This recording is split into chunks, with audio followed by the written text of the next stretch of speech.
Okay, so good afternoon to everyone. Salam sejahtera.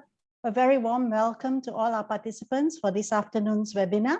I'm Professor Winnie Chi. I'm from the Center of Transformative Nutrition and Health at IMU, and I'm your moderator for this afternoon. Thank you for taking the time to join us in today's webinar, in which we will be discussing about osteoarthritis and weight loss solutions for this progressive condition, which many of our older patients experience. I'm very pleased to inform you that this webinar is brought to you in collaboration with the Malaysian Society of Rheumatology and the Parker Institute at the Copenhagen University Hospital in Denmark. Now, for this webinar, members of Malaysian Medical Association, you will be awarded with 1 CPD point, and participants, you are to scan the QR code, and the attendance will be recorded using the MMA app that you have, and we will provide the QR code to you at the end of this webinar. Now, we have three eminent speakers today, and in the next 1.5 hours, you will be able to learn about first, an overview of osteoarthritis and the latest pharmacological and non-pharmacological management of OA. We'll hear about the significant results and experiences on weight loss treatment for OA patients with obesity. And finally, we'll explore strategies for effective weight loss and maintenance, which is very important, using dietary interventions to improve metabolic risk factors, including for osteoarthritis. Now, before we listen to the three eminent speakers, I would like to quickly go through some housekeeping rules that your microphones are muted by the system. And if you have any questions, which I'm sure you will, please post them on the quick Q&A section that you see in your Zoom platform. And we shall post these questions during the panel discussion, which will occur after the three presentations. So without much further ado, it is my honor to introduce our first speaker for today, and she's none other than Dr. Yip Swansin, whom is a good friend and I have the pleasure to work with for many years, Dr. Yip.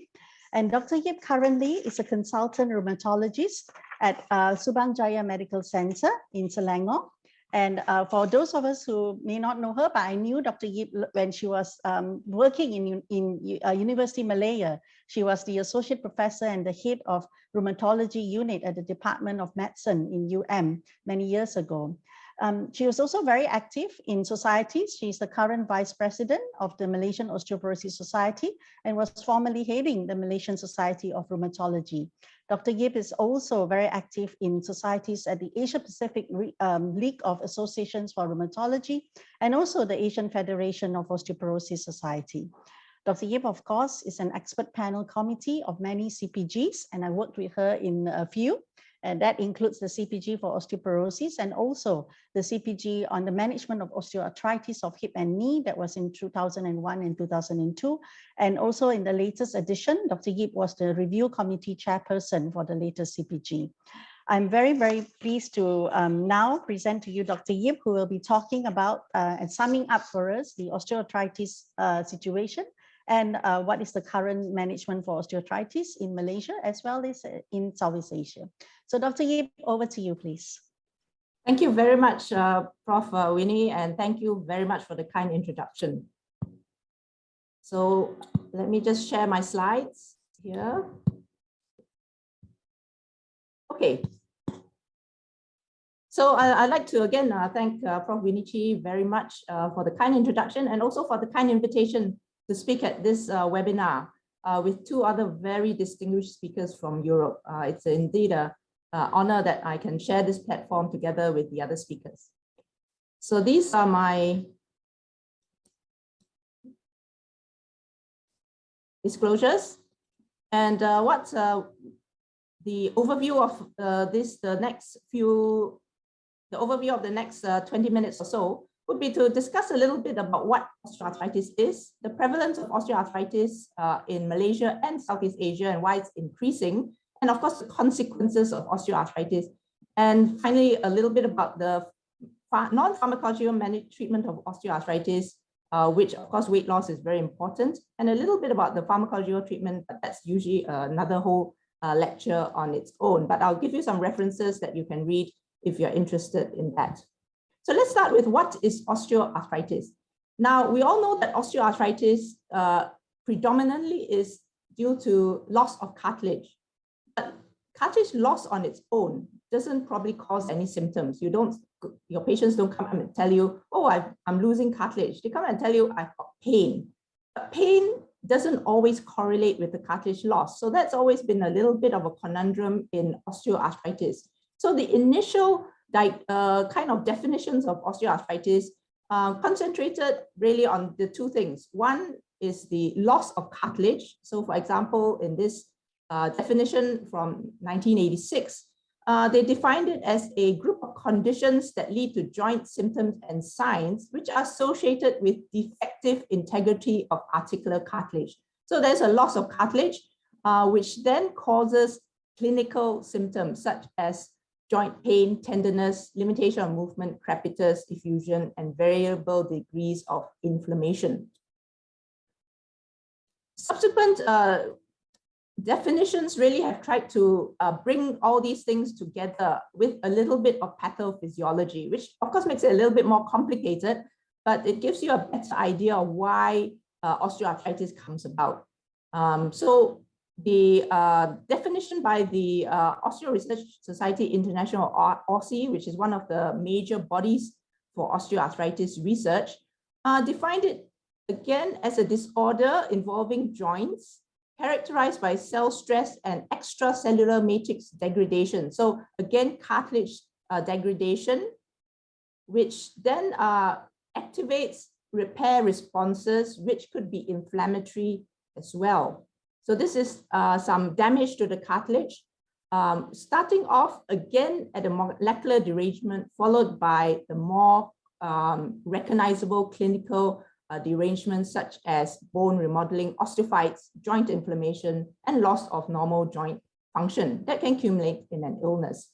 So again, many words, but it's essentially that the cartilage gets damaged. There are repair processes, and once that fails, you actually get disease. So in essence, actually, the last definition may be the easiest for us to think about. You can regard OA as joint failure.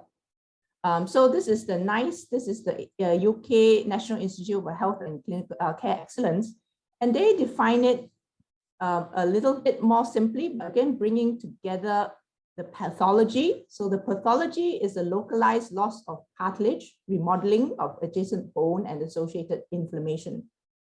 They suggest that a variety of traumas may trigger the need for a joint to repair itself, and osteoarthritis happens when the efficient repair process that usually happens is not fully compensated. So you end up with a structurally altered but symptom-free joint.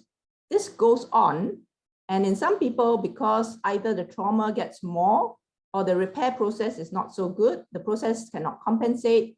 Eventually, people then present with symptomatic osteoarthritis, which may be thought of as joint failure.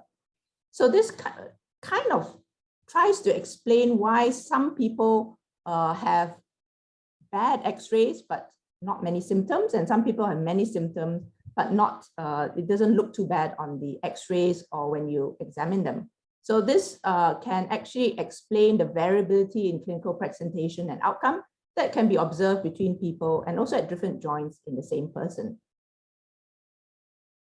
So you kind of can have the idea, something like this, where you have early osteoarthritis, where there's some changes starting in the cartilage, and then slowly you get to mild, moderate, and severe, where you end up with the things that we're all familiar with, reduction in the joint space, not so much cartilage, and then you get bone remodeling, osteophytes, and all the typical changes together with symptoms from the patient.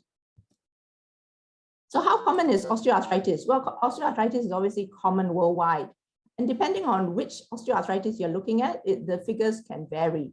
But generally speaking, these are some figures from recent summaries and publications. OA can affect 7% of the global population, with more than 500 million people worldwide. And women tend to be affected a little bit more than men. I've got some figures for that a bit later on.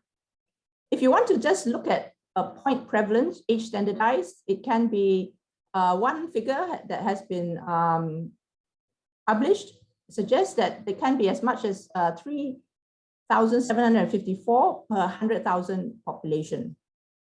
This is from the Global Burden of Disease study in 2017. And there has been an increase, obviously, from 1990 when the first study was done.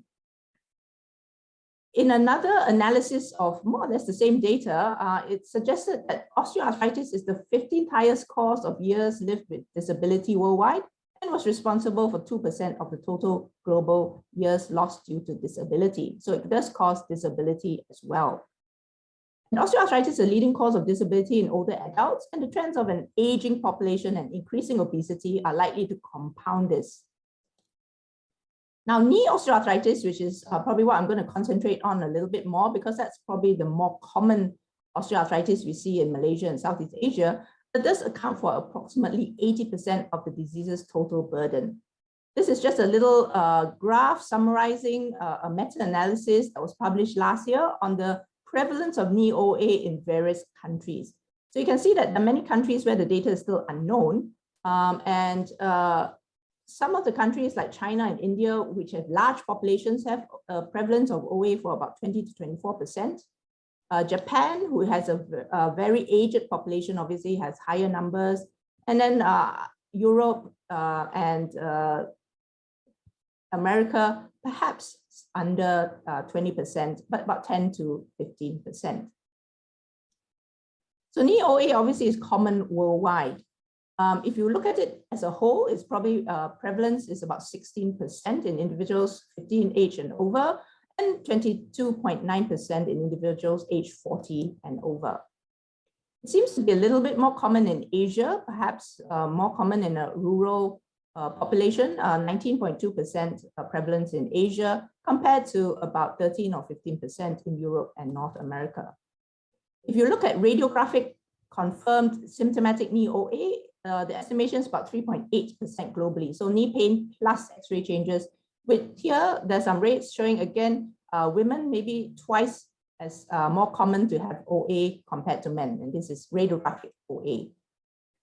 In Asia, the figures are roughly about the same. There's some Korean data and some China data. Again, China, about 8% of the population may well have symptomatic knee osteoarthritis. And rural areas generally have a higher prevalence of knee pain compared to urban. Some data from India, knee pain was found in 8% in the rural compared to, 13% in rural compared to 8% in the urban areas. And similar in China, men had twice the rate of symptomatic knee pain compared in the rural areas compared to the urban areas. So this, let's go and talk a little bit about Southeast Asia. So these are the 11 countries in Southeast Asia that we well know about.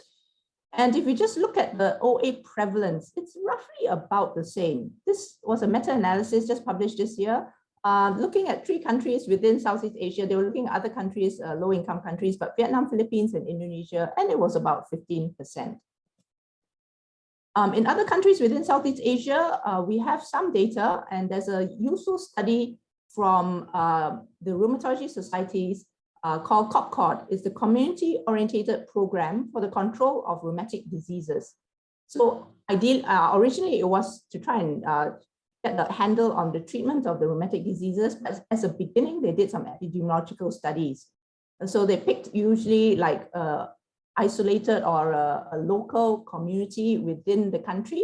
And then they went and sampled the population in a systematic manner, and then gave them a questionnaire and asked them about musculoskeletal pain.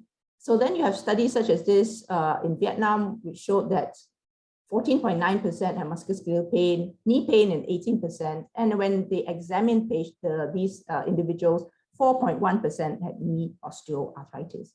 So depending on how you define osteoarthritis, you can have different definitions as well. So if you look at X-ray changes, obviously X-ray changes, you have a lot more.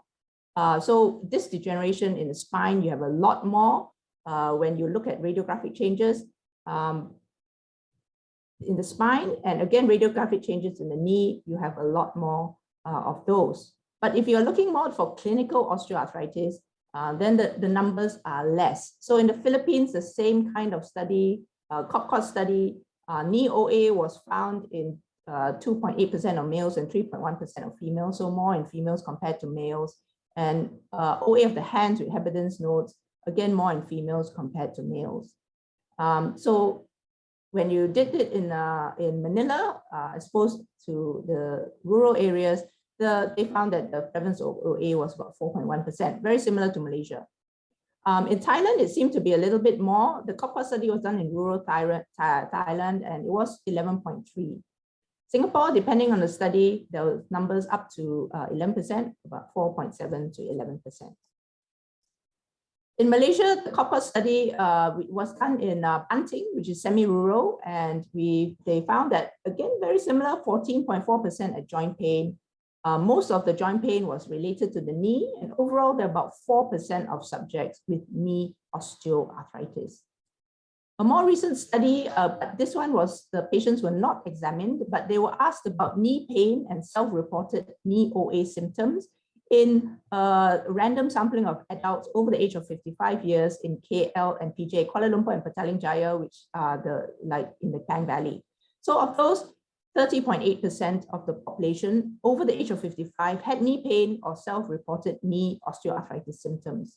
And in our multi-ethnic society, Malaysia, the proportion was highest in the Malays, followed by Indians and the Chinese. So what are the risk factors of OA? Why are all these people getting osteoarthritis and why is it increasing? Well, we do know that age is one of the strongest predictors for osteoarthritis, and the prevalence of OA increases with age. I think we all know this. And these are just some recent figures from published in the up-to-date for 2021. And you have just under 10% of men and 14% of women aged 50 to 69 years with symptomatic hip and knee OA, but by the time you get to the over 70 age group, it's 18% of men and 25% of women, so an increase. Gender as well, I've shown you some figures. So female gender is associated with a higher prevalence and severity of osteoarthritis.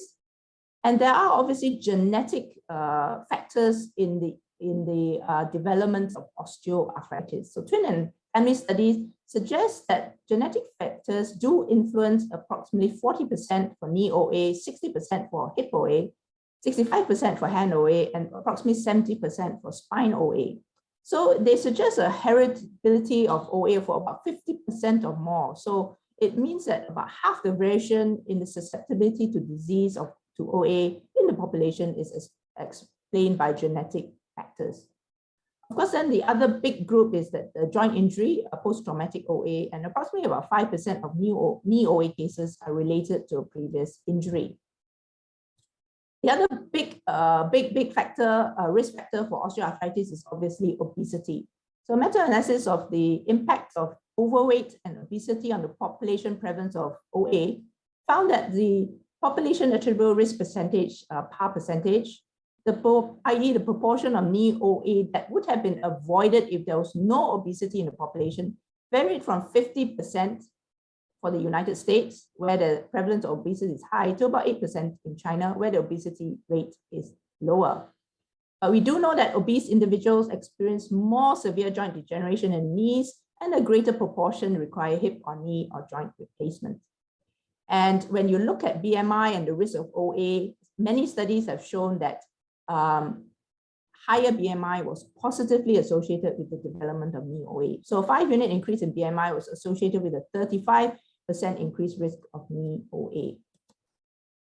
So because of those two main risk factors, aging and obesity, this will mean that osteoarthritis will increase in the population because Southeast Asia generally has an aging population. So you can see that Japan already is an aged society where more than 20% of the population is over the age of 65. And you can see that on the current projections, certainly Singapore and Thailand will reach there soon, and Malaysia probably not so soon, but it's still going upwards. And if you look at the actual demographics in Malaysia, you can see that it's estimated by the year 21,000 that there'll be a lot more older population compared to the younger population. So at the moment, you can see that in 2019, most of the population is in the younger age group, in the 40s and below. But by the time you get to the end of this century, you can see that the population will be in the 50s and above. The bulge will be there. So in Malaysia, we have an aging population. We also have a heavy population. You can see that calculation of the body mass index in Asians, it's slightly lower compared to the WHO because we get complications of obesity at an earlier, at a lower BMI. So using a BMI of 27.4 to define obesity, Malaysia is champion. So we have the highest rate of obesity among the Asian countries. In this study done in 2019, unfortunately, 15.6% of our population is obese. It's not much better in Thailand and Brunei. The other countries are not so bad, but still, it is a significant number of our population is obese. So the consequence of that is, of course, there will be more OA in the society, and because of that, there will be more disability. So this is just from the, again, from the Global Burden of Disease study, and they can generate these graphs that tell you the amount of disability due to various diseases. And I was a bit surprised to find that osteoarthritis was in this big group compared to like ischemic heart disease, stroke, which obviously cause a lot of disability, but osteoarthritis is there. And out of the total global disability of all diseases, it's 0.74%. The rest of our Southeast Asian countries are probably not as bad, probably because we are younger population generally, but still it's a significant amount.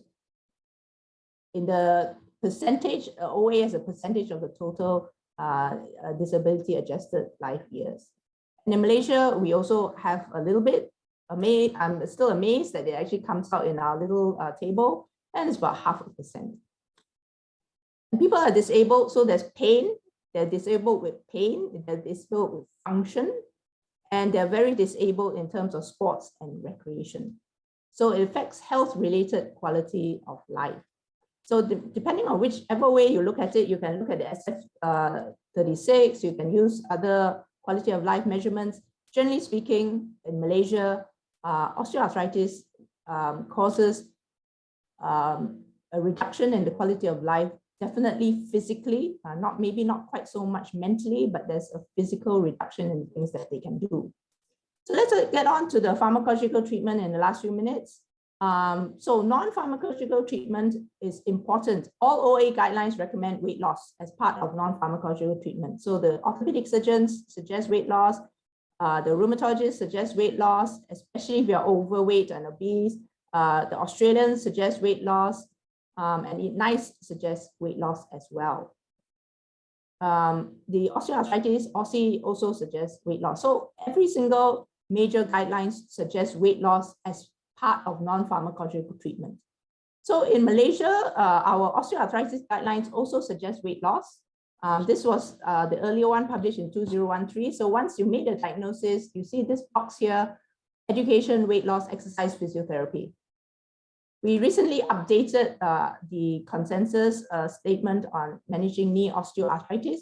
And again, it's very similar. We always start off with basic principle of management. So this is the algorithm, the summary. So the basic principle of management after your assessment, the core set of management is patient education, weight loss if overweight, exercise, and reduction of knee loading. After that, of course, we do suggest some background treatment. And this is the reference here if you want to read it in a lot more detail. There's some background treatment basically to try and improve cartilage. So we have some Cisador, so systematic slow-acting drugs for osteoarthritis, disease-modifying drugs for osteoarthritis, such as crystalline glucosamine sulfate, and some painkillers if required to relieve pain.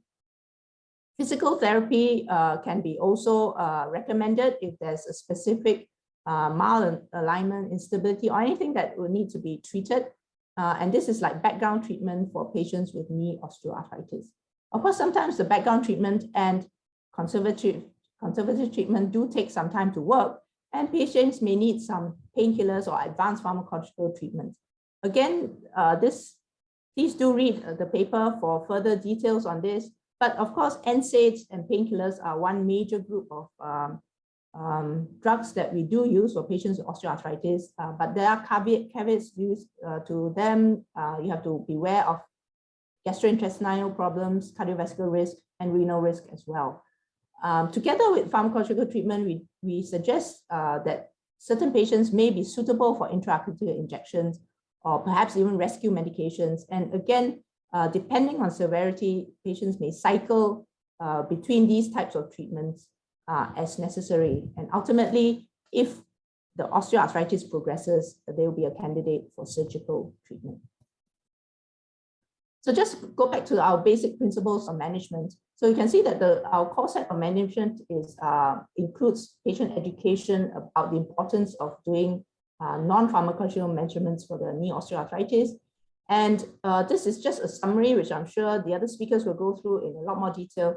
Of course, we know that weight loss improves pain and function, as well as reduces knee loading and further structural progression of knee osteoarthritis. A systematic review has found that land-based exercises such as strength training and aerobic exercises reduce pain and improve physical function. So a lot of people just think that we need to just do leg exercises, but any kind of exercises are actually suitable and can be helpful for patients with knee osteoarthritis. So there's no need to just restrict them to a certain type of exercises. Many of these exercises certainly will improve muscle and improve balance so that they'll maybe help walking, reduce pain, as well as, of course, keeping people mobile. So even simple things like walking will be helpful, apart from actual strength training exercises as well. So let me conclude by saying, I hope I've shown you that osteoarthritis is common, both in Malaysia and in the surrounding region. The increasing prevalence of osteoarthritis can be attributed to an increasing elderly population and increasing prevalence of obesity in the population. There are various treatments for osteoarthritis, but non-pharmacological treatment is a central component of the management of osteoarthritis. And within that, because many of osteoarthritis patients are overweight or obese, weight loss is an important element within the non-pharmacological options. So with that, thank you very much for your attention. Thank you very much, Dr. Yip. I think you have definitely set the scene and given us a very good overview about osteoarthritis. And also thanks for sharing us your latest publication. I'm sure after today, a lot of people will be downloading and citing that publication already. And you actually highlighted very important points that this is about joint failure. I was very intrigued by you saying that mostly in women and also genetic. And my mom has spine OA. So I think I'm starting to feel that I'm probably getting it too. And of course, in Malaysia, obesity is a rising, you saw we are one of the fattest nation in Southeast Asia. And I'm sure we'll have more discussion about that and what can we do and advise, because I have patients who are obese, older, and they think that osteoarthritis is what to do. It's part of my aging process. And then, losing weight is not something that's going to happen overnight. And I have pain. So if you ask me to exercise, that's really hard. So I think that's something that we will further discuss further. So thanks so much, Dr. Yip. I think that was a very good opening curtain to our discussion today. So I'm now going to move on. So you can now take a break, Dr. Yip. We'll come back to you in the panel discussion. I will now move on to a very eminent speaker that we have today is Professor Henning Blidal.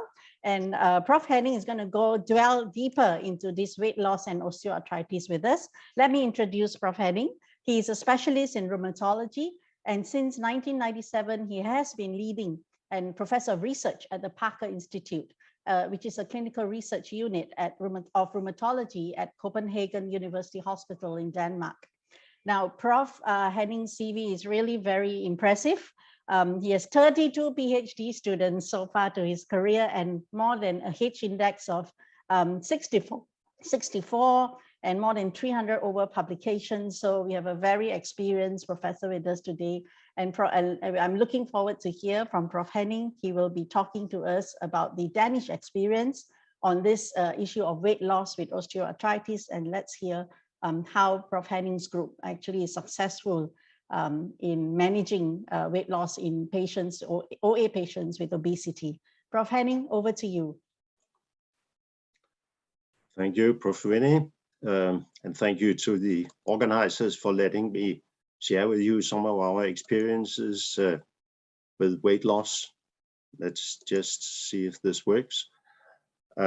We've been working for years with this, originally, actually, this was initiated in a collaboration between the Cambridge Weight Management and Arne Astrup, if you're familiar with him, a Danish scientist working with weight loss as well. Here are my disclosures and the outline of the talk. I'm afraid I can't add very much to your wonderful review of obesity and osteoarthritis, Dr. Jep, but I then concentrate on our program, which we have been running for years in Copenhagen, and end up with a bit of talk of the cardiovascular risk with obesity. We all know what it looks like, and it's interesting to hear from Dr. Jep also that half of this is heritable and the other half is due to some other factors. And definitely we should do something about obesity, which is a very large part of the risk and the very large part for the bad prognosis once you have it. So this is from a publication recently in Lancet from a British group, telling us all the factors at large in the joint when you have osteoarthritis. And you can see that osteoarthritis is just not simply a wear and tear disease, while also a biochemical disorder with a lot of various substances attacking the joint, both the cartilage and the underlying bone and the margins, where you get bony spurs due to some growth factors coming with osteoarthritis. And I'll not go into this today, but we have over the past 10 years at least been trying to find a pharmacological solution to this. You can see the ADAM-TS, which is a popular metalloproteinase targeted by various pharmaceutical companies. And up to now, we haven't had presentations of any successes with that respect. I myself participated in a large international trial against targeting IL-1 in the joint.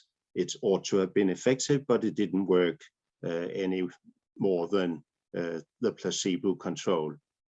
Anyway, this is a biochemically driven disease once it is there, but up to now we have not been able to arrest the progression with pharmaceuticals against these biochemical sources of degeneration. Just as Dr. Jep said, we have basic therapy, some additional ideas with pharmacology, some special cases with various means against the osteoarthritis. And in the end, if you ruin your joint, you will have a joint replacement, which is luckily possible with the knee joint, not that much with the ankle, for instance, and hip joints are also very popular for orthopedic surgeons to replace. That's the star operation of the orthopedics, but hopefully you will all avoid this end stage osteoarthritis. It seems also with Dr. Jep's data that we are more or less all prone for getting osteoarthritis if we live long enough, and definitely if you're obese, you will get there sooner. So the development of osteoarthritis is not an even progression, as you can see in this cartoon from Lomander's hand. He suggests that the joint insult or whatever happens to the joint will be there years before you actually feel anything. And when you reach the gray zone, your cartilage will be fibrillated and not as smooth and even as the normal cartilage is. Actually, normal cartilage is sort of totally smooth. If you walk on normal cartilage, it'll be just like your car doing aquaplaning. You have almost no resistance in the joint, but once it's there with the fibrillation, you can see the two joint surfaces being fibrillated will cause you a lot of local damage actually, and some of it may wear down. You can see here on the screen that the cartilage is away in a part of the joint, and the dark red marks are the bone, the underlying bone, which is denudated without any cartilage surface protecting it anymore. If you do heavy exercise training with joints like this, you are bound to have some shearing forces taking off some of your cartilage. So I wouldn't advise this to the grade 3 or grade 4 changes if people come and ask me.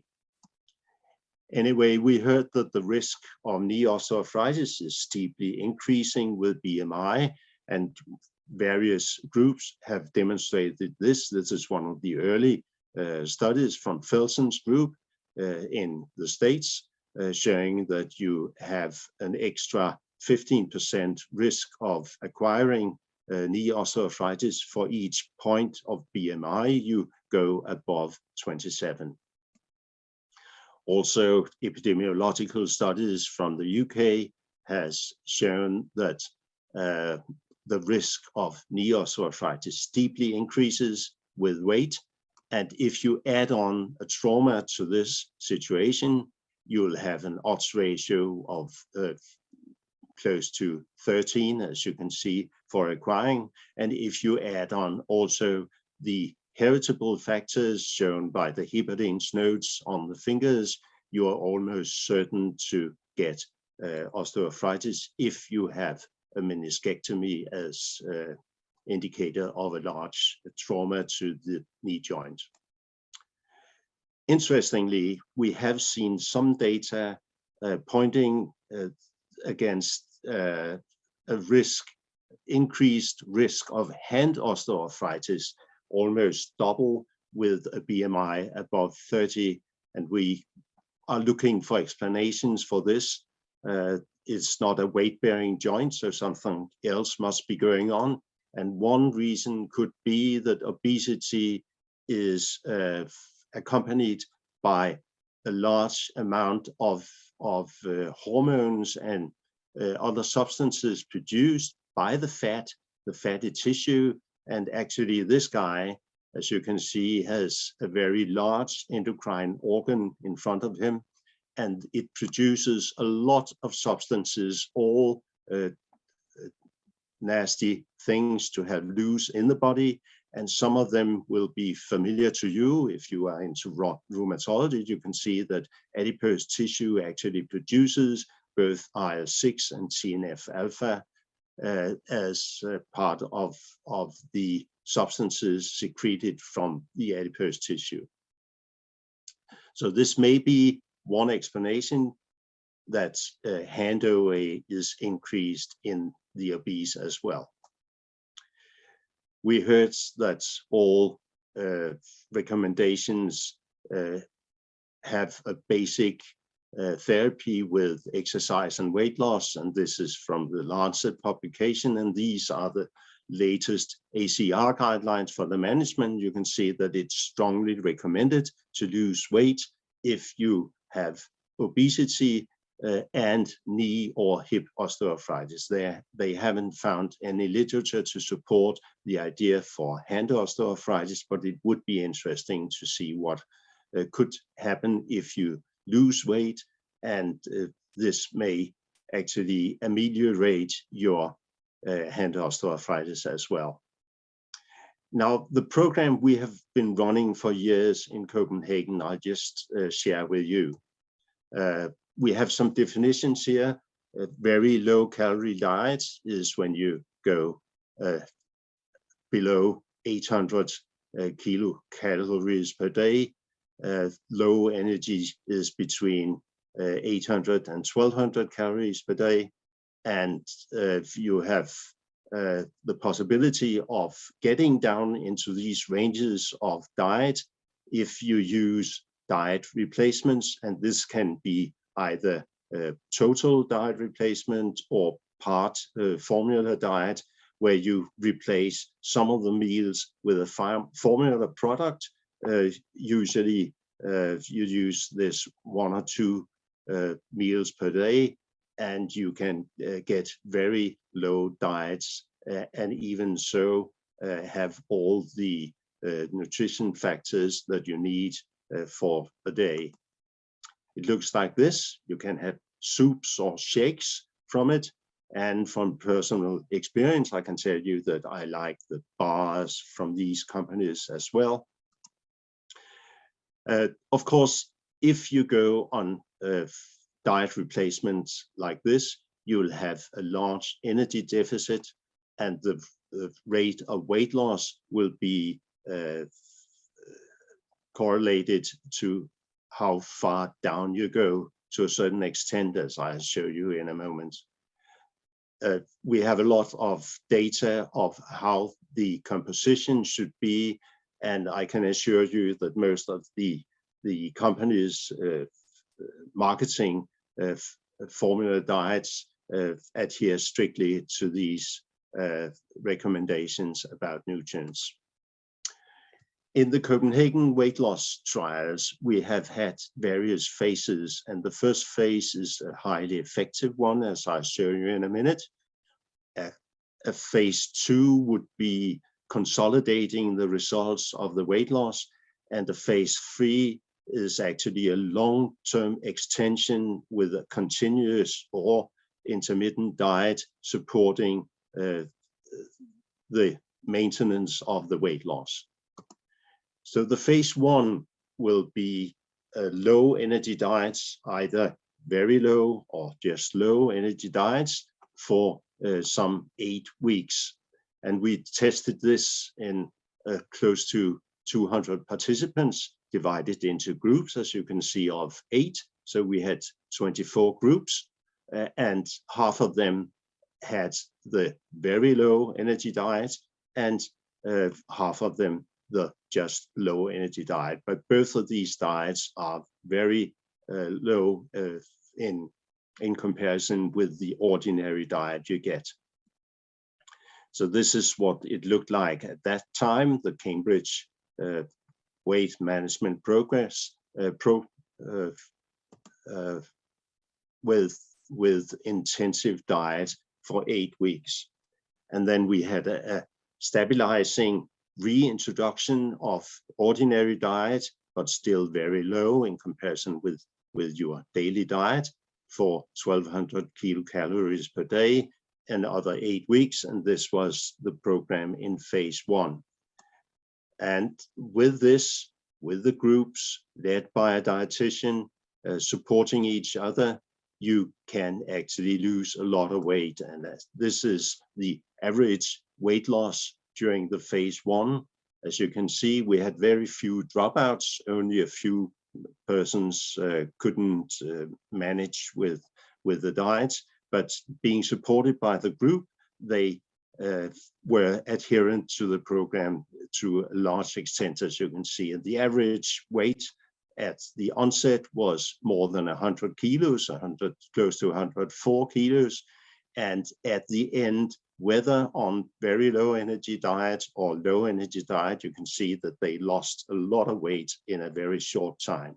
And this is an inspiration for the participants for carrying on with a maintenance of the weight loss. At the end of this, they had a very significant decrease in pain, increase in function, and their patient global was quite a lot better. And these 3 factors together constitute the ORAC response criteria you just heard from Professor Yap about the OASI, which is our organization worldwide. And more than 2 out of 3 could have this OMERACT, significant OMERACT OASI response. And in other terms, a weight loss of these 10% would give you a situation almost a third better with the various prompts used in this connection. On top of this, we had their body composition and various other factors measured. And if you concentrate on the fat mass, you can see that this diet will make you lose a lot of fat, and the expense, as we may put it, with lean body mass is rather low, so it's definitely fat that you lose. These guys, the participants in our studies, are regularly on very lousy diet. Actually, they eat bad foods all the time, and more than half of our participants had a very low vitamin D level at the baseline, and they became quite a lot healthier. So in the end, after 16 weeks in the phase 1, you could see that they became healthier with vitamin D as a marker of health in this situation. What were the adverse events? Well, there are some adverse events if you go on a very, very low energy diet as this. Quite a lot get constipated, that you will have to conquer this with various additions to the diet of whatever you can do to avoid the constipation.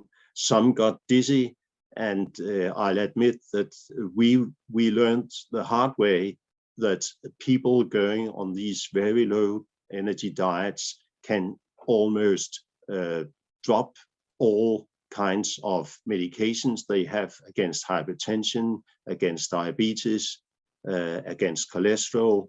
So in later trials, we have advised the people in collaboration with their GPs to almost drop the medications for these 3 parts during the low energy phases. Now, we randomized the people after the initial weight loss to carry on with various groups, and this is the phase 2, a stabilizing phase after the initial weight loss. And you can see that if people maintain their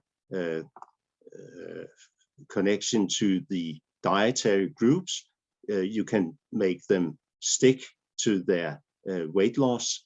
They do not add any weight over the coming years. If they are in the control group, or I'm sorry to say, if they are randomized to exercise, they add on some of the weight. We can't really understand the exercise group, but we have an idea that people are so self-satisfied after exercise that they drop the diet a bit if they go into this group. Other people have done exactly the same studies or similar studies. This is a large American study, the IDEA randomized RCT, where people have been followed either on exercise, on diet, or on the combination of diet and exercise. And breaking this down into kilos, you can see that it is very difficult for people with bad knees to exercise off their weight. They only lose a little weight, but just by exercising, while if they go on diet, they definitely lose more, and the addition of the two seems to be exactly parallel to what we obtained in our groups. And this is an 18-month study. In our own surroundings, we did a phase 3 also. We randomized the people after phase 2, again in two groups. One was given a meal replacement per day, and the other were given intermittent meal replacements 5 weeks every 4 months over the years. And we were successful in having people adhering to this program for almost 4 years in total. As you can see, nothing really happened to their weight if they were continuing in the groups. And this is our experience again. If we can make people stick to their groups, they can carry on or have the weight loss maintained for years. This is the trajectories of every participants, and you can see there were large variations, but anyway, they maintained as a group their weight loss. Lastly, a bit about the increased risk of cardiovascular diseases, which is increased also with osteoarthritis. This is a large prospective study from Veronice and co-workers, and you can see that the cumulative incidence of cardiovascular episodes is increased with osteoarthritis, possibly because they are a bit overweight in comparison to the group without osteoarthritis. In our own hands, over all these phases, the participants in our study were calculated with the cardiovascular risk, the Q risk construct, where you can add the blood pressure, the weight, and some other factors into an algorithm and calculate the Q risk. And actually, it ends on a calculation whether you're not having the same age as your chronological age with this Q risk. And at the baseline, our participants in the weight loss trials were 4 years older than they should have been. That is, the biological age was +4. During the weight loss trial and over the years, they became younger according to the Q risk and ended up having their biological and chronological age aligned. So in conclusion, with our program, we can make people lose weight. We do this by replacing meals and joining groups to support, and we can maintain the weight loss for more than 4 years if we are allowed to have these groups running. Also, as I just showed you lastly, the cardiovascular risk is reduced considerably. Thank you. Thank you very much, Prof. Henning, for sharing with us that great, the studies that you have done and the success you've had with these patients with obesity. I'm sure there are some questions that will come from the audience later. What were some of the challenges? So I think you've showed that in the initial phase, you go on a very low calorie diet and you push that weight loss. But to me, it was very interesting to see that you're able to maintain that weight loss somehow with the intermittent use of the low calorie diet, the very low calorie diets that you do to maintain that weight. I think that is something that we can discuss further again, whether that would be feasible, in populations like in Malaysia, whether we could really implicate some of the success that you've had. So thanks a lot, Prof. Henning. I'll come back to you again in the panel discussion, and we'll have more questions for you on that. And with that, we will now move on to our next speaker, and that's Dr. Anthony Leeds. And of course, Dr. Leeds is a dear friend of IMU.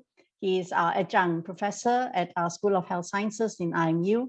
And Dr. Leeds is also a very familiar face in Malaysia as well. He has been a speaker, invited speaker in many of the diabetes conferences that we have here.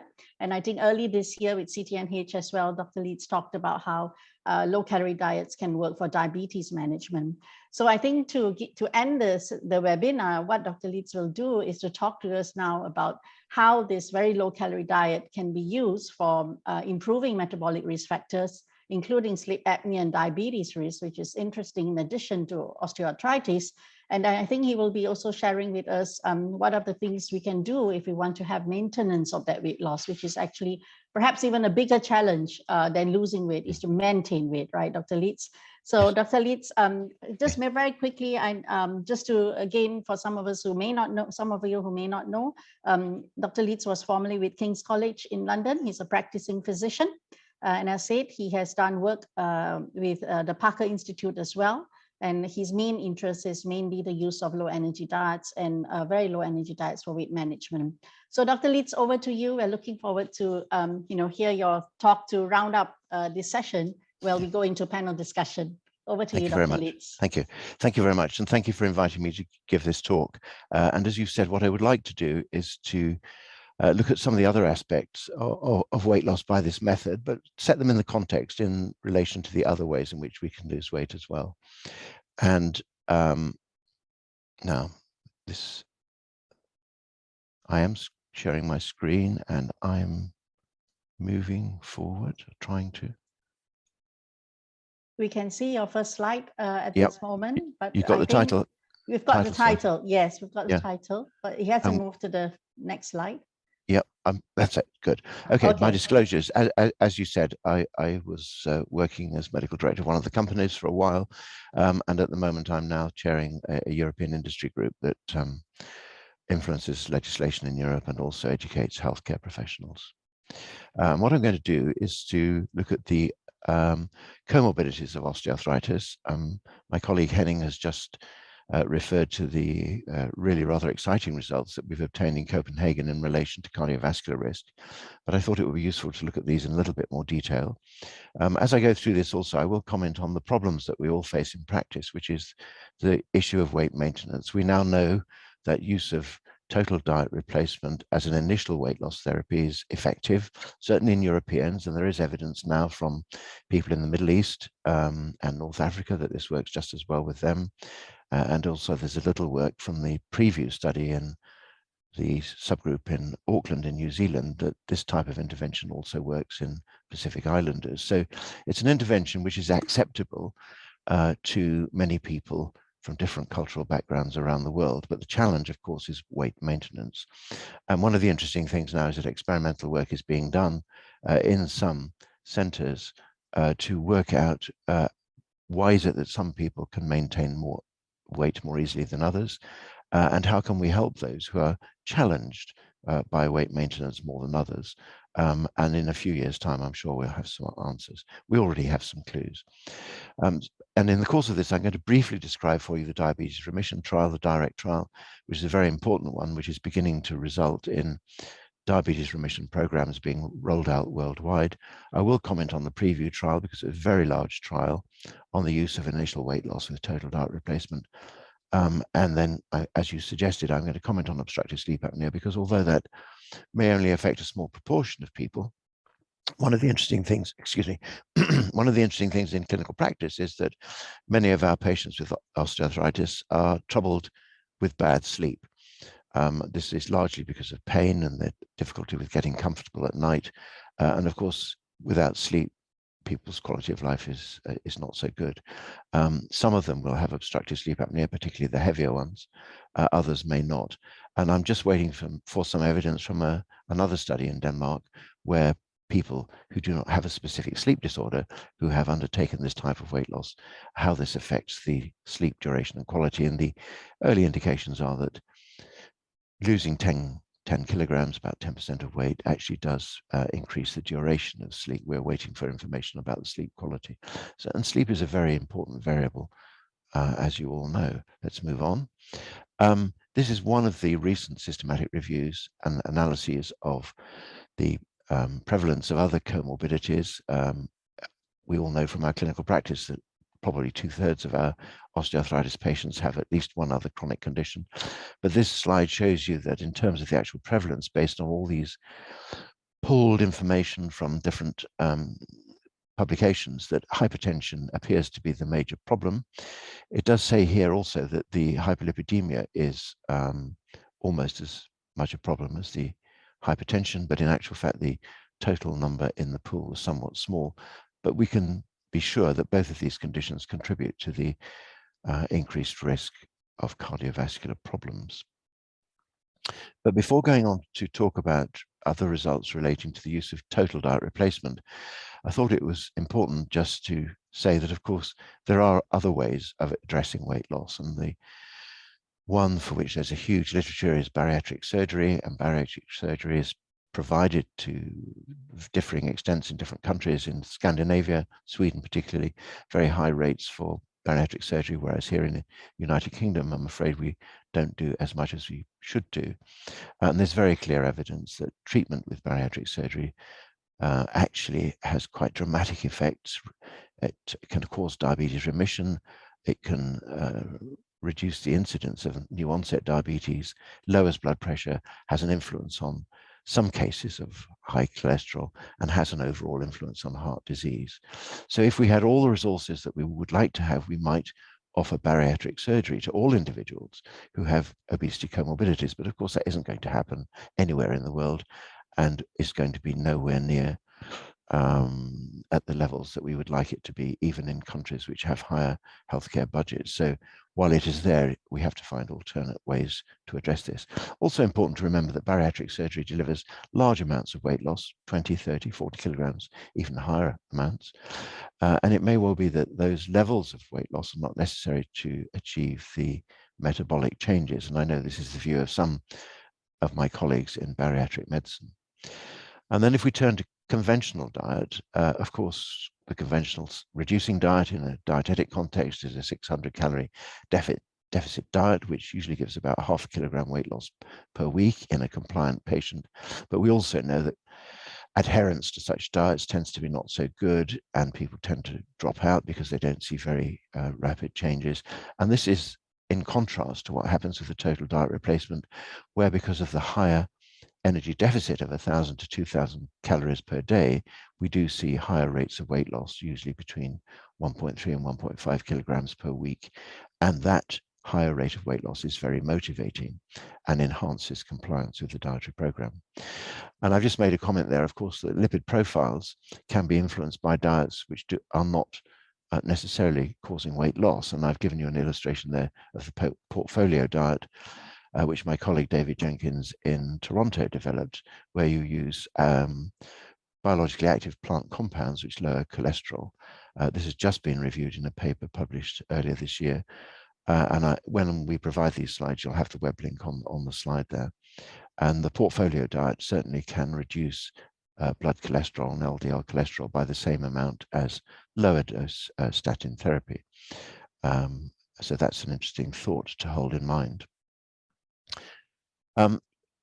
Henning referred to the very exciting results on the Q risk, but I thought it would be interesting to look at the actual changes in blood pressure in the Copenhagen study at the different phases of the diet. He's described the various phases of it. So if we look in the bottom chart, what you will see is that at 16 weeks, systolic blood pressure on average has fallen 11 millimeters of mercury, diastolic by just under 7. These are the average values, and of course there is enormous variation. There are some who respond well in terms of blood pressure and others who don't respond as well. But you'll then see how this is sustained through to 1 year, and then at 4 years in the MRP group, this is maintained at a 10 millimeter mercury reduction on average.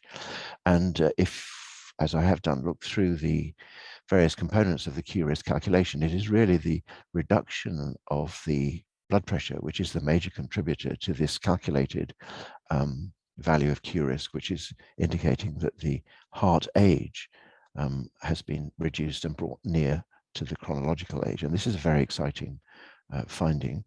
But what is really exciting is, of course, the blood pressure changes. The initial blood pressure change is partly due to the reduced salt in the total diet replacement formula foods. And of course, therefore, this emphasizes the importance of using a maintenance diet, which is energy restricted to maintain weight, but also is optimal in terms of the other components, including salt. And that's an important factor to consider. This slide relates to the direct diabetes remission trial, which I will come to in a little bit more detail in a moment. And what I've done here is taken a figure from a recent publication earlier this year, which looked at the blood pressure changes in those individuals during the total diet replacement phase. And the bottom line in red shows the people who had no hypertension at the beginning, and therefore we're not taking any medications, shows you the rapid reduction of blood pressure which we see. Now, Henning referred to dizziness as a problem, and it's very important that people using this type of diet are aware of the fact that occasionally we may see postural hypertension, more likely in very older people, and also those who are using medications. But with appropriate management, it really isn't a problem, but people do need to be warned about that. And also there's a requirement to reduce the number of medications for the hypertension. This is what was done in the direct trial, and this blue line that you see in the middle here is for all of those who started off with a diagnosis of hypertension. The other lines give you the values for those who discontinued 1 or 2 medications. But in either case, you see that they go down to a value which is very similar to the 10 millimeters of mercury or 12 achieved by those who didn't have hypertension. So a good result in terms of reduction of blood pressure in both those who had high blood pressure and those who did not. Now moving on now to blood lipids. And I'm afraid this is rather a crowded slide, and I apologize for that, but it is an examination of the information in the papers describing the phases of the Copenhagen study. I've given you the references. You'll have these when you receive these slides. And what you see is the way in which the initial energy restriction does result in quite a large reduction of total cholesterol and LDL cholesterol, highlighted in red here. The starting values on average for the whole group, you should see here 5, reduction of 0.73, down by nearly 0.5. A slight reduction of HDL cholesterol, a small reduction of triglyceride, and then the I've put C-reactive protein and the proportion of people with metabolic syndrome on here as well. Let's just look at the lipids for the moment. As we move across here, what you see is that when food is reintroduced at 16 weeks, this is the change from baseline in all cases here. What you see is that there's not that much of a change, and certainly by the end of 1 year, the lipid changes are not that impressive. Although on a large group, this might be important, but you see that it is in the triglyceride where there is a persistent small reduction. And this is, of course, consistent with the work done in relation to people with diabetes, where we done by Roy Taylor in Newcastle, where we know that the synthesis of VLDL particles in the liver goes down quite dramatically when you restrict energy, and the circulating triglyceride therefore goes down as well. Now, we also need to bear in mind that, of course, dyslipidemias are a whole family of different genetically determined conditions, and the way that individuals respond to dietary and weight loss interventions varies quite a lot. However, that's blood lipids, so encouraging, but not hugely dramatic with regard to cholesterol and so on. CRPs here, you will see that by the end of 1 year and through to the end of 4 years, there is an appreciable reduction from the original value of 4.4. And that's consistent with observations that Henning made earlier on about the importance of the inflammatory signaling compounds, and other evidence that we have that, in fact, this persistent intake of dietary energy and the compression of the mass of abdominal fat, and therefore suppression of its capacity for releasing pro-inflammatory compounds. I should say actually that little fat areas around the knee may well be important as far as stopping them from sending out pro-inflammatory signals, but we need a lot more work on that. That's actually quite interesting. Finally, in the bottom here, I've given you the proportion of these individuals who met the metabolic syndrome definition using the American Heart Association definition, 72% at the beginning, and with the changes in blood pressure largely, and also lipids to some extent, and also blood glucose, by the end, we're seeing 48%, so a reduction there. So let's now just turn to one other study. This is another observation on a set of healthy individuals with no apparent disease. The reason I'm showing this to you is that this is the only major study on the proteomics of weight loss with total diet replacement. So Senior Torikov in the Parnham Institute in Copenhagen observed these individuals. Blood samples were sent to Philipp Geyer at the Max Planck Institute in Germany, and 400 proteins were analyzed, dividing them up into panels. 10 out of 400 of them were the inflammatory panel, 4 were the pro-insulin panel. And if you look in this panel here, what you see is, first of all, the evidence that the weight was managed very well, a good reduction of weight, and then it was held down very tightly with very tight management. You'll see here 2 lines. The upper line, the red line, is the subgroup of individuals who had a high metabolic burden with high levels of the various markers of disease, and the blue line represents those with a low metabolic burden. In the inflammation panel, what you see is that the levels of the markers combined fell. In the blue group, the low metabolic burden group, they fell fairly promptly in the first 8 weeks, and then stayed down, lost a little more. And then in the high metabolic burden group, they fell gradually. And I think this is an indication that while you get a good initial response, you have to have a persistent reduction of dietary energy intake and a persistent and successful weight maintenance program in order to get this effect. In the pro-insulin resistance panel, what you see is, again, a rapid fall during the initial 8 weeks, and then a bit of a drift up, interestingly, in the low metabolic burden. I think this reflects the reintroduction of food and the reintroduction of carbohydrate, which readjusts the insulin resistance, and there's therefore a slight drift back up, but at least it still stays below where it was at the beginning. And in the high metabolic burden group, a similar change, but not such a large rise. So both the outcomes in all those very good. The conclusion, and this is a direct quote from the paper, the vast majority of obese individuals would profit from weight management to improve their inflammatory profiles. And those who have been working on this area actually take the view that in 10 to 15 years, we will all in our clinical practice be looking at a portfolio of giving us the proteomics and the predicted consequences of these compounds that are in the blood. So there will be an effect on clinical practice in the future. Moving on, another trial from Copenhagen, which was on a secondary prevention trial in people in women with coronary heart disease. It was a comparison of weight loss against aerobic interval training. So the initial 8 to 10 weeks of weight reduction, and then reintroduction to those ones as well of the exercise program. The first 8 weeks of weight reduction were compared with the interval training, the exercise program.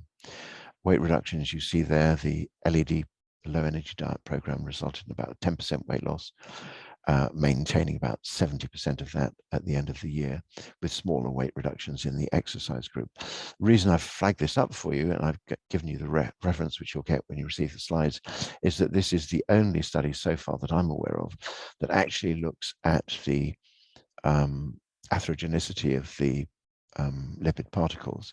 So they undertook ultracentrifugation of the LDL particles and showed that the distribution of particles made the pattern less atherogenic. And this is actually very important, taken in association with the findings that we have for the Q-RIS scores. There was also, as you would expect, combining weight loss with physical activity, an improvement in cardiovascular fitness. It also reminds me to say that, of course, one of the most important issues of weight maintenance is maintaining an adequate exercise program. Okay, I'm now going to move on to the diabetes remission trial, show you a few slides. This is a trial which has now been completed. It's run for 5 years. We don't yet know the 5-year results, but we do know the 2-year results. It was a study undertaken in primary care practices in Scotland and in Northeast England. It was delivered by healthcare professionals who the participants were randomized either to an 810 calorie total diet replacement or usual care, which is guidance on weight reduction, but by the conventional dietary processes. The individuals had had their diabetes diagnosis for up to 6 years. They were either diet or oral drug treated, and there were no insulin treated patients in these patients. And the endpoints were to achieve a weight loss of more than 15 kilograms at 1 year, which is a very tough target to get to, and also remission of diabetes. And you see the results at 1 year here, that actually 24% of them managed to get to 15 kilograms weight loss at 1 year. So it's lost and maintained to 1 year, and then remission of diabetes in 46% of them. So very significant differences compared to the usual care group. But the interesting thing, of course, is that those who did not achieve the 15 kilograms weight loss actually did lose weight. And this diagram illustrates the proportion in remission according to the amount of weight lost. And what you see here is that for the 10 to 15 kilograms weight loss group at 1 year, 57%, 5 to 10 kilograms, 34%. If you pool all those who achieved a 10 kilogram weight loss, 73% of them were in remission. So from this, we can conclude that if a 10, 12 kilogram weight loss is achieved with the initial total diet replacement, and then more than 10 kilograms weight loss is maintained at 1 year, then 3 out of 4 of them will be in remission.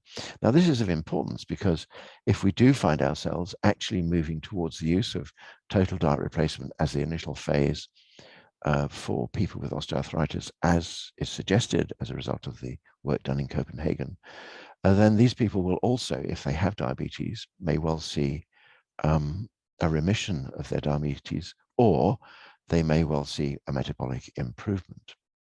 And I should add that even if they're quite well advanced with their diabetes, we have another trial which is completed in more advanced diabetes, insulin treated, where you get the same improvement in insulin sensitivity, reduction of insulin requirement, and in some cases, some people even were able to stop their insulin treatment if they were on relatively low doses.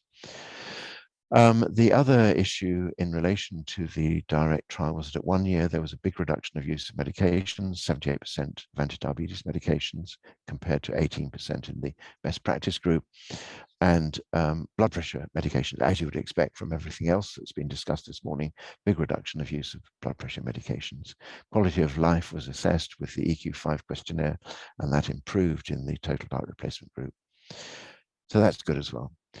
The 2-year results are published. The remission rates at 2 years was slightly less, 36% compared to 46% over the whole group. But in those who maintained more than 10 kilograms, where it was 73% at 1 year, it was 63% at 2 years. So it is possible to maintain it. And we're all looking forward eagerly to knowing what the 5-year results are. Obviously, there's an expectation that the proportions in remission will go down a bit, but it's how much they go down that's going to be important. So to summarize the position on the diabetes remission trials, more than 10%, more than 10 kilograms weight loss delivered diabetes remission in 3 out of 4 people at 1 year, in 2 out of 3 at 2 years. Responders lost more weight and regained less. We do know that those who had the better results were those who had lost more weight initially and who had regained less during the maintenance phase. That's what you'd expect, and it reflects tighter energy control in those individuals. We also provided rescue packages for people who did see episodes of weight regain, and those were needed by 50% of responders. So that's an important thing to consider. You'll be interested to know that NHS Scotland actually now provides diabetes remission throughout the whole of Scotland. NHS England is now rolling out this diabetes program, and a diabetes remission centre using the same program is operating in Abu Dhabi. You'll also be interested to know that this type of intervention is part of a package of care that is now being investigated in Edinburgh and Leeds for the medical management of people with osteoarthritis. So these diabetes studies, while not directly about osteoarthritis, are relevant because of the overlap between osteoarthritis and diabetes, but they're also relevant in that we've now got to the stage where we have a model for how this can be delivered, and we have the translation studies, and we know that this actually can be done in normal day-to-day clinical practice. I'm also going to comment on obstructive sleep apnea because although I'm aware that obstructive sleep apnea is not necessarily going to be present in a high proportion of your patients with osteoarthritis, it may be present in up to 80% of those who have diabetes. The guidelines on obstructive sleep apnea do actually say, of course, that weight reduction in those who are overweight would be a good thing. There are some clinical trials, and I've just picked out a few slides from one of them, which those trials show that a big weight reduction with total diet replacement can make a big difference. In practice, in Scandinavia, in Sweden, and in Finland, this approach is taken with patients with obstructive sleep apnea. In the United Kingdom, this type of intervention is not offered to people with obstructive sleep apnea. Here's the trial from Sweden, and it was men with severe and moderate obstructive sleep apnea who were obese were randomized either to a waiting group or an intervention of a very low calorie diet, 600 calories per day. And during the course of the 7 weeks of the diet, they lost 18 kilograms on average. And in the food reintroduction period of 2 weeks, they maintained that reduction. And then they were fairly tightly managed in the obesity clinic in the Karolinska Institute. Those who were in the control group were then offered the VLCD diet for the same length of time, and then were also followed for a year. Here's the figure showing the weight trajectories. The bottom line is the weight trajectory, the blue line. So you can see that the weight maintenance was achieved very effectively. 80% of the individuals had improved measures of obstructive sleep apnea at the 9-week period, and that initial improvement was largely maintained for a year. At the end of that year, 48% of them no longer required the use of CPAP, the positive pressure system that we normally offer to people with moderate and severe obstructive sleep apnea. And indeed, 10% of them had a total remission of their obstructive sleep apnea. And I went over to Stockholm and spoke to one of the participants who was so enthusiastic as a result of the weight reduction he'd achieved. His life had been transformed from being one characterized by being very unhappy, very poor quality sleep, depression, not doing very well at work. This can be a transformative intervention, particularly for those who drive for a living. So for public service vehicle drivers and indeed for private drivers. If you have OSA, you get your driving license taken away, which means you lose your job if you're a professional driver. And this type of intervention can turn them around in just a few months. Okay, so now the next topic is diabetes prevention. This is a figure from the data from the US Diabetes Prevention Program, showing the relationship between the amount of weight loss and the risk of developing diabetes. And for every kilogram weight reduction, there is a 16% reduction in risk of developing diabetes. And the conclusion from the US DPP was that weight reduction was the primary intervention, primary component of the intervention that we should offer for preventing diabetes, and the more of it we achieve, the better the outcomes. And it follows, therefore, that since total diet replacement seems generally to give greater amounts of weight loss more quickly, that it would be a good thing to offer this as the first phase of diabetes prevention programs. Its relevance to your patients with osteoarthritis is that while some of them may not yet have developed diabetes, they may be in that pre-diabetic state, and the weight loss will push them back to being metabolically relatively normal. A very large trial has recently been undertaken in 6 countries within Europe and in Australia and New Zealand, in which 2,224 people with pre-diabetes started a 3-year program with an 800 kilocalorie diet for 8 weeks. They lost 10% on average. Those who lost 8% went on to a 3-year program, which was a combination of an exercise program or a low GI and higher protein diet. Overall, the 960 individuals who persisted with this over the 3-year period, they maintained 4.6 to 4.9 kilograms weight loss.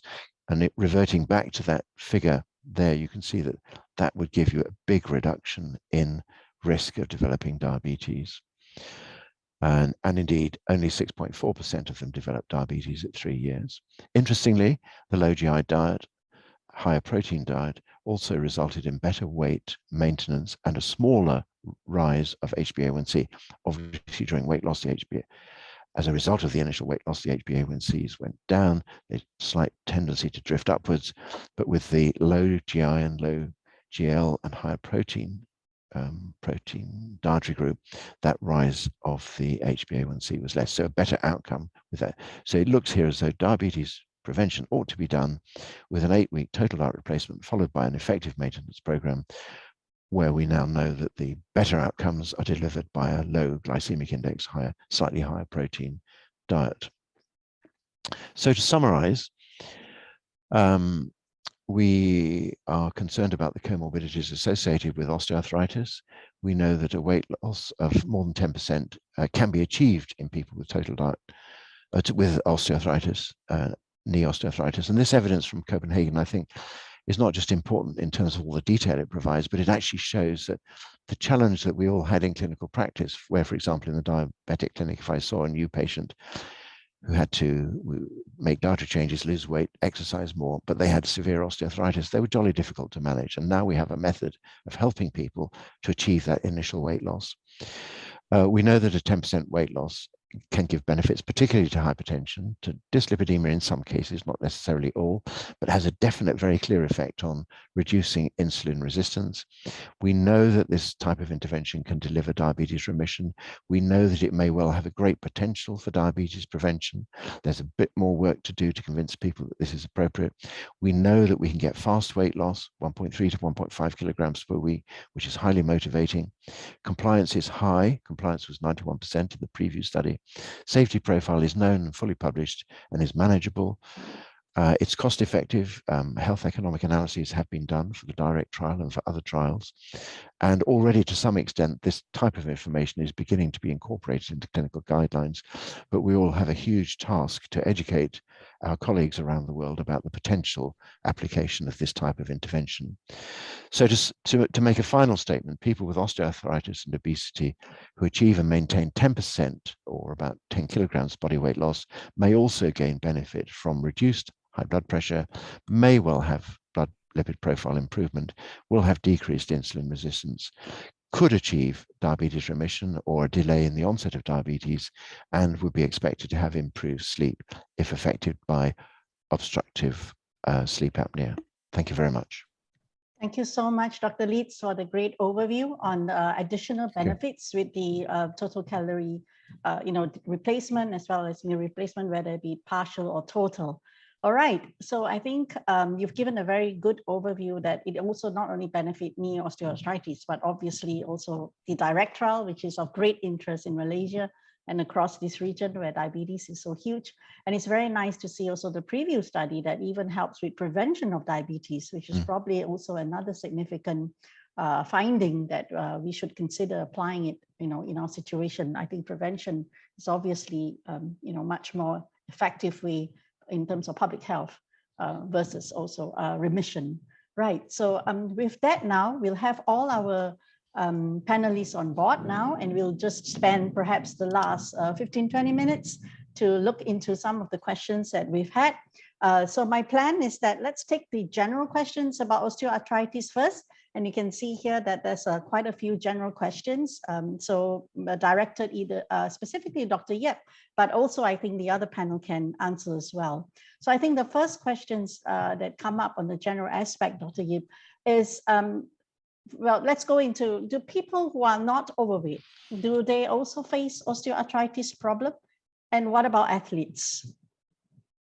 Yes, so if you are not overweight, you still can get osteoarthritis because some of osteoarthritis is genetic. So especially like for hand osteoarthritis, you may well get it even if you're not overweight. Okay. And athletes do get more osteoarthritis, partly because they stress their joints more. And also sometimes there's trauma. So for footballers, they're so prone to getting meniscus injuries, and we know that meniscus injuries or even your ACL, anterior cruciate injuries, they predispose you to getting early osteoarthritis. So for athletes, it's more trauma or very high intensity exercise like marathon, marathon runners, that will predispose. Yes. Okay, so is there anything we can do about it? Or if you have a genetic condition, is there anything we can do besides getting fat to prevent it from becoming worse? No, I mean, if you know that you're genetically predisposed, then of course, please do not gain weight and try and maintain an ideal body weight from that side of things, yes. Yeah, that's right. So if Prof. Henning or Dr. Leeds, you have anything to comment, please just jump in here. So we're going to move on now on the nutritional aspect. So I guess, you know, when it comes to osteoarthritis, you know, one way is, yes, lose weight, but that's kind of long term.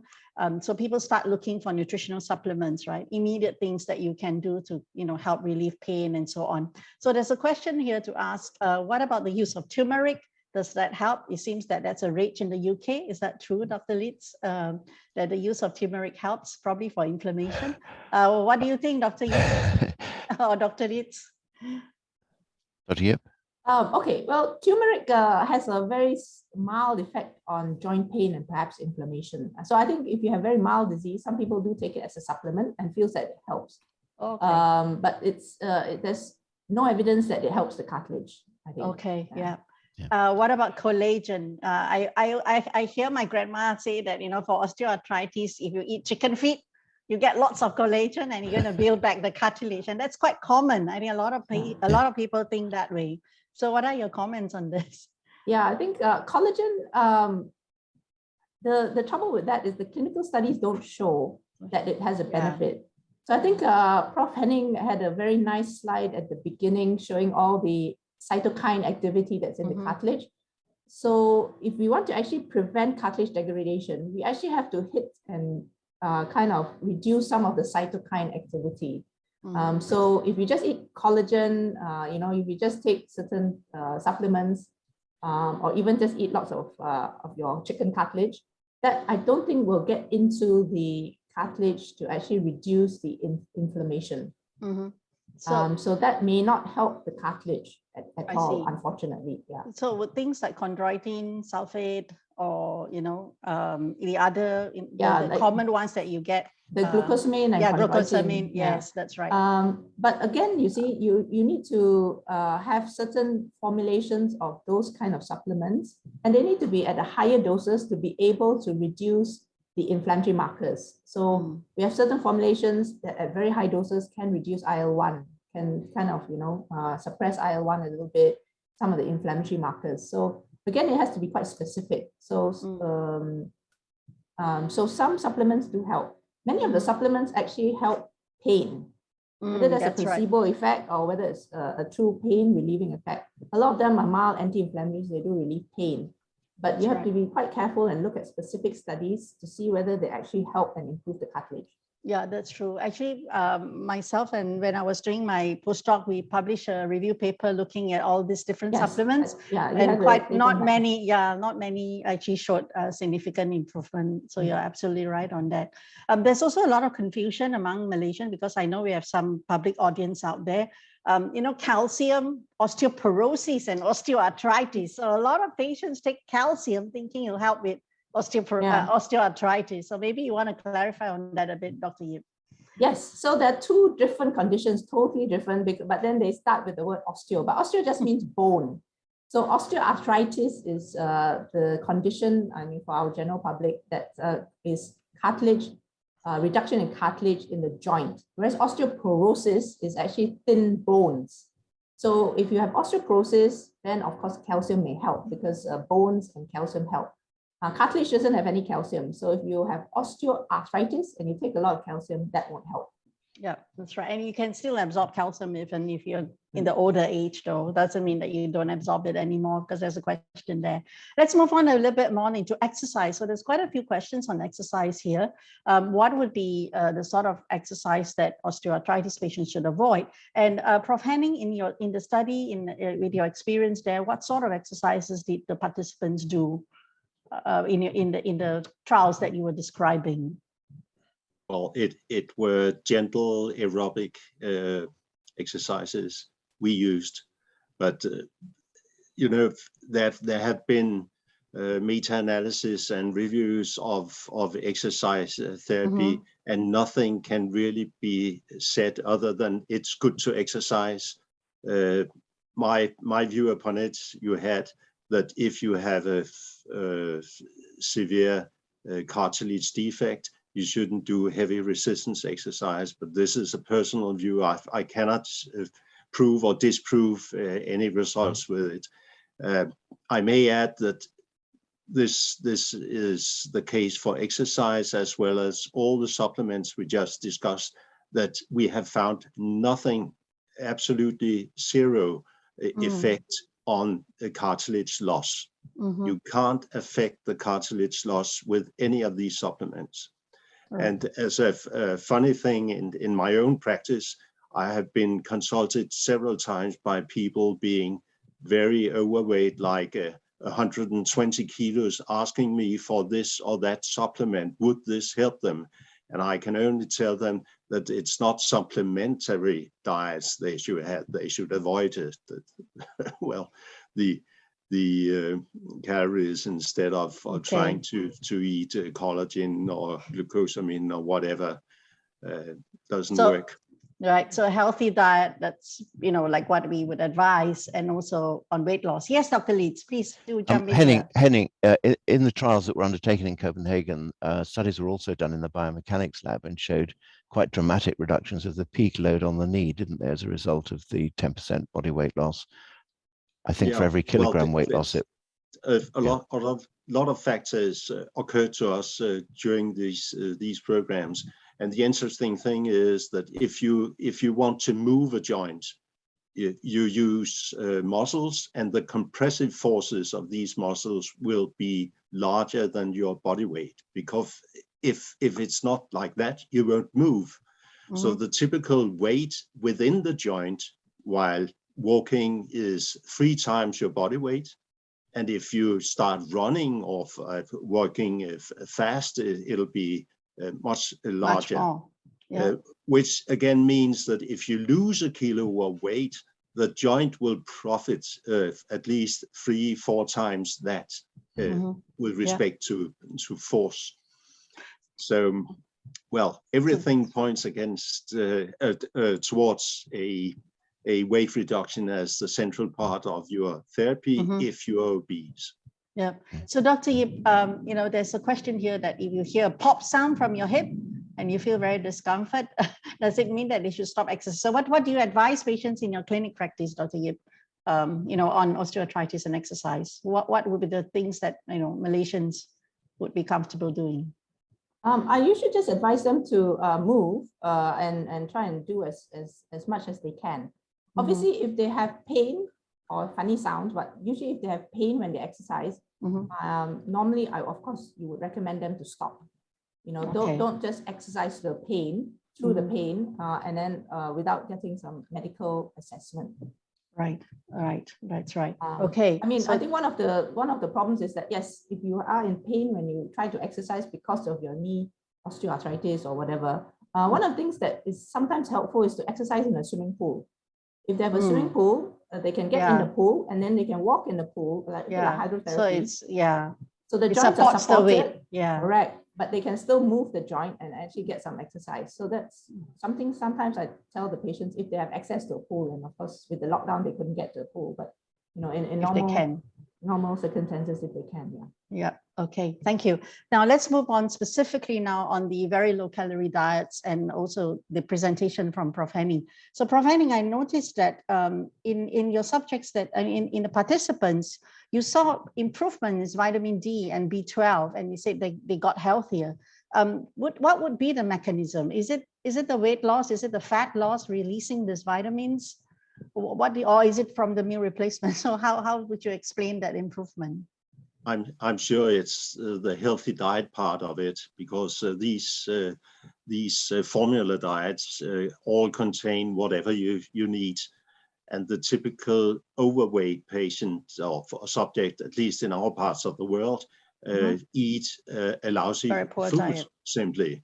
With periods of almost fasting to get down in weight, and then they relapse. They can't walk past the baker, and this is lousy food. It's not containing the vitamins, the minerals you need.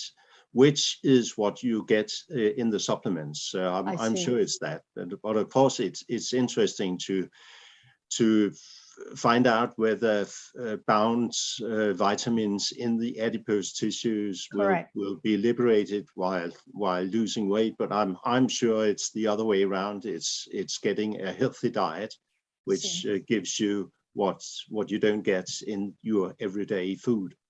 Well, I'm sure Professor Leeds knows a lot more. Yeah, maybe Dr. Leeds could. Yeah, thank you, Prof. Henning. Maybe you could add on, Dr. Leeds, because I've seen publications on. I mean, we have quite a serious problem of vitamin deficiency as well. You know, in Malaysia, and weight loss, if it can actually improve that level. Maybe your comments, Dr. Leeds. I think the two things. One is that at the latitude of Copenhagen, which I think is more or less the same as Newcastle in England, for 50% of the year, there's insufficient sunlight for you to facilitate synthesis of vitamin D in the skin. That's the first thing. Secondly, when these results from Copenhagen were first available, I was quite surprised, because I understood that in Europe, older people in Copenhagen and in Portugal were eating more fatty fish than everybody else in Europe, but it didn't seem to have much of a beneficial effect if they were doing that on their vitamin D. So perhaps they're no longer doing it, no longer following traditional diets. And this is an interesting issue, isn't it? This whole way in which populations, as there's economic development, move away from their traditional diets, which have got usually some good features, and move towards diets which are not so good. The vitamin D in the supplements, which is of course determined by regulations in all countries in the world, is actually bioavailable vitamin D3. So you're actually giving, in effect, quite a good dose of vitamin D. The vitamin D levels went up, but also you measured the bone density and the total bone mineral in that study as well. And obviously with weight loss, you expect some change and remodeling in the bone. And in fact, there was less loss, I think, Henning, correct me if I'm wrong, in that trial, less loss of bone mineral than was expected theoretically. Presumably because of the improved vitamin D status. More studies are needed, I suspect, but that was what you found in your work in Copenhagen, I think, if I remember it correctly. Yeah. Well, we were especially happy to see that the loss of lean body mass was so low in comparison with the fat loss. The fat loss. Yeah. And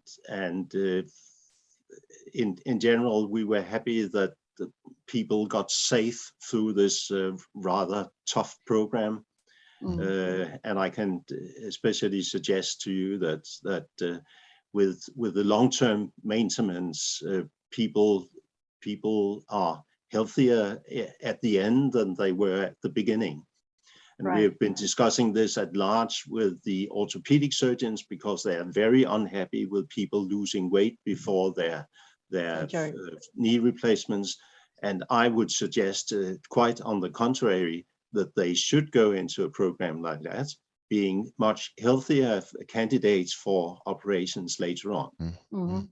Now, that's another very interesting question that also come up in clinical practices about how much is that weight loss to reduce the osteoarthritis, the diabetes prevention, and the diabetes remission. So across most studies, there's this percentage weight loss or kilogram weight loss, I think.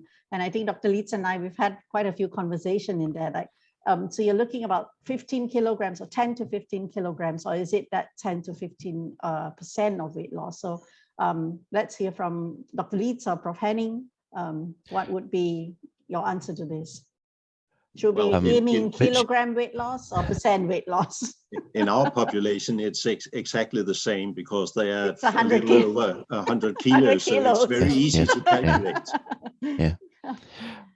So Henning, correct me if I'm wrong, but I thought I saw a review within the last year of somebody who concluded that there was a sort of threshold of weight reduction for Europeans for the osteoarthritis benefits, which was about 7.5 kilograms. So in other words, if we're aiming to get 10 kilograms, we'll get more than 50% of them over that threshold. I think it was about 7.5 for osteoarthritis. But anyway, for diabetes remission, then the sort of reviews and meta-analyses suggest 10 to 15 kilograms.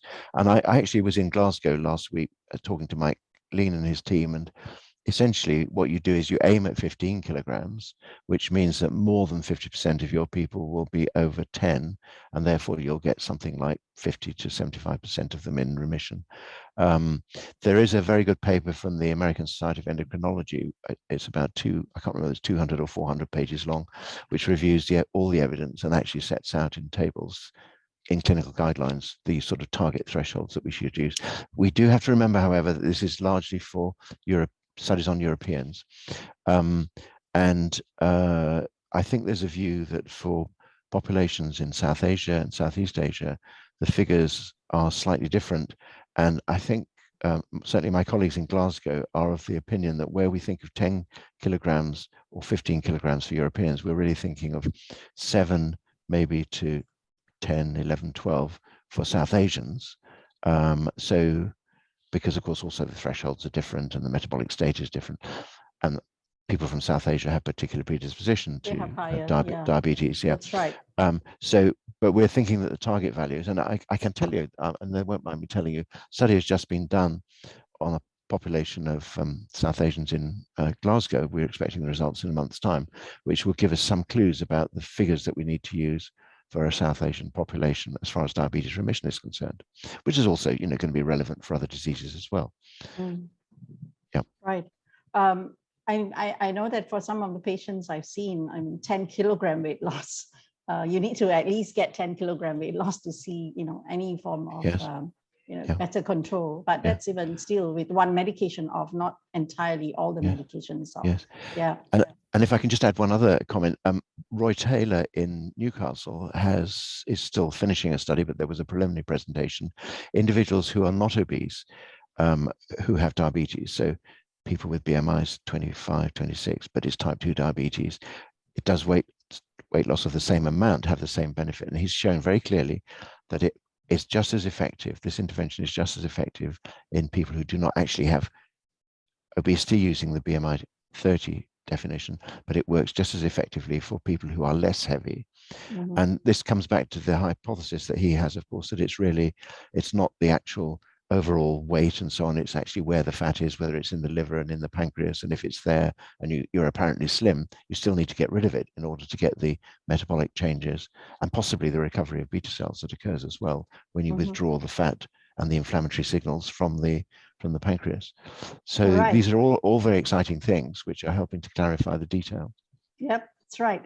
Maybe one last question to Prof. Henning I wanted to ask, that in your experience, if people were just to lose weight using conventional diet, do you think you'll see the same improvements in osteoarthritis, or you really need to get that weight loss using very low calorie diets of that percentage?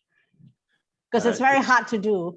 Yeah, but it's just so very difficult to construct your own diet with a weight loss similar to that, because you have to get all the good food, and I mean there are a number of various diets out there, but they are not that healthy. So the way to do this in a safe and healthy way is actually to use the formula diets. I just wanted to add something to the last figure, because we have all these calculations of how much should you lose, but any kilo will do you good. Yeah. So whether this is 5, 10, 15 kilos, of course, it's the more the better. The better. But anecdotally, I can tell you that we, of course, based our observations on the patient-reported outcomes, the PROMs. Yeah. But in the end, after the first year of weight loss, we took them into our gait lab, the participants, and gave them a vest with lead in corresponding to the weight loss they had. So if they had lost 14 kilos and told us, well, it didn't really affect the knee joint, we put on the vest with 14 kilos of lead bars in it and asked them to do the walk on our catwalk in the gait lab, and they really could see the point. I see. And you could that's a do brilliant that idea. by yourself if you bring back groceries and have to walk up the stairs with with 10 kilos or whatever groceries you have, you Mm-hmm. will feel the difference. Yes, Yeah. absolutely. Yes, and yes, Dr. sorry, Leeds. so may I just add that I was in that biomechanics lab when individuals were doing that, and one guy who was loaded with 20 kilograms said, "My goodness me, I didn't realize how heavy I was, and I'm never going to let myself go back to that," because he didn't appreciate the difference. It was just so impressive, the response from them. Yep. It's very good thing to do. Yep. So I guess on that note, I'm very conscious that we're almost time, and I think thank you so much all to our panelists. I hope we've been able to answer the questions that have been posed by our audience, and we've got a good 200 participants who actually stayed on to the end of the webinar. So that's really excellent work from all three of you. And I think on the note we learned today, most of all, is any amount of weight loss is important. So I think this is very important for Malaysians to know that, right? So I think with that, I thank you again. And for those who are MMA members, we will now put up the QR code for you to scan so that you can get your CPD point. And Dr. Yip, Dr. Anthony, and Prof. Henning, I wish you a good weekend. And thank you so much for spending the time with us. I think this has been a very excellent webinar. And thank you to all who stayed to us up to 6 o'clock on a Saturday evening. Thank you very much, and stay safe, everyone. Thank you. Thank you. Bye-bye. Thank you. Bye-bye. Thank you.